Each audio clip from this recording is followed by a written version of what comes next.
Now, since the war began 3 years ago, Ukrainians have found a new home in Albania.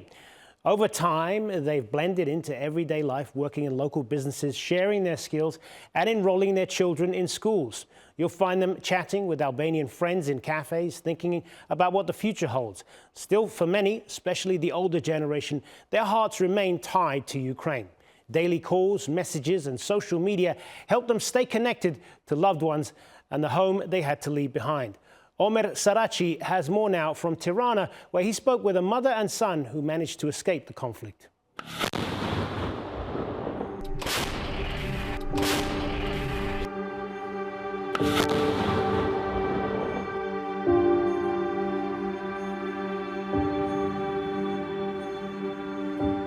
They left everything behind. Their homes, their memories and their lives. But took with them what mattered most, their children and hope for the future. This is also the story of Marina Genkina, a Ukrainian woman who during the first 10 days of Russia's attack 3 years ago lived in a cold, dark basement with her 10-year-old son, hiding and waiting for the bombing to stop. Pastaj kam vendosur që duhet të marr djalë se kuptova që tani nuk mbaron kjo luftë, duhet të shkoj në një vend më i sigurt.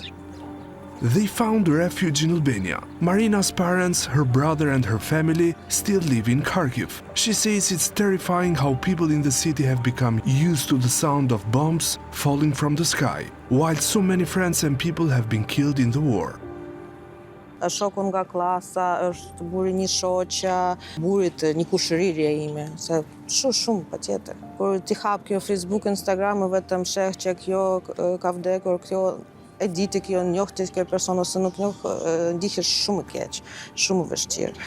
Kur unë shoh që në kjo qytet ose tjetër ka vdekur dikush, është zemër si për familje. The war has left millions of Ukrainians homeless. Marina's son Denis, now 13 years old, has kept in touch with his classmates, even though they are scattered across nearly every European country. Po, më mungon shumë. Qyteti im, shteti im. Shumë më mungoj miqet, shumë më mungoj familja ime, që është как бы djadja. Marina says it took a long time to accept the impact of the war. She and Denis often reminisce about life in their beloved hometown. All they yearn for is their country's return to peace and normalcy. While the war in Ukraine may feel distant for many, its consequences have crossed borders. Hundreds of Ukrainians, like the family we just met, now call Albania their temporary home, trying to rebuild a life, even if only for now. Authorities estimate over 12,000 Ukrainians sought refuge in Albania at the beginning of Russia's attack. Many were women and children. In Tirana and in other cities they found support from local communities and institutions. І Україна зацікавлена в мирі, як ніхто інший. Ось ми дуже сподіваємося, що ініціатива нової адміністрації США реалізується і домовленості про припинення вогню перейдуть в ситуацію, коли настане стабільний, справедливий мир. Принаймні, Україна на це дуже сподівається. What impact is the war in Ukraine having on the Balkans, and do you see the region as a potential next hotspot?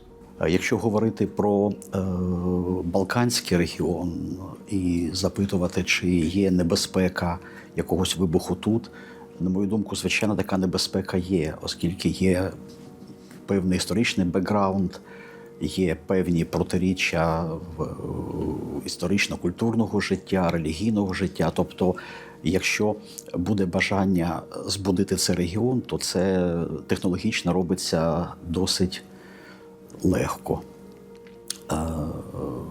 Але, звичайно, на цьому етапі і суспільства, і політики, і найвище керівництва всіх країн регіону мають розуміти і усвідомлювати відповідальність. Recently an agreement was signed between Albania, Croatia and Kosovo. What is your comment? Вона не дуже афішувалася, але це важливий захід безпеки, координації збройних сил відповідних країн. Звичайно, сам факт підписання цієї угоди викликав інтерес в деяких країнах регіону, в тому числі в сусідньої Сербії, наприклад, підготовленими, технологічно оснащеними, ефективними перед можливими якимось там провокаційними проявами, які вони будуть врегульовувати. The ambassador values US President Donald Trump and his administration's efforts to stop the war and the loss of lives, something that inspires respect, trust and interest.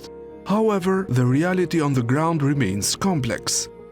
І, звичайно, ми сподіваємось все ж таки, що перемир'я буде поширено не тільки на сферу моря, сферу енергетики, що будуть долучені, скажімо, до моніторингу на море такі країни, як, скажімо, Туреччина, енергетику можна долучити Саудівська Аравія, інші країни Європейського Союзу можуть також взяти участь в цьому.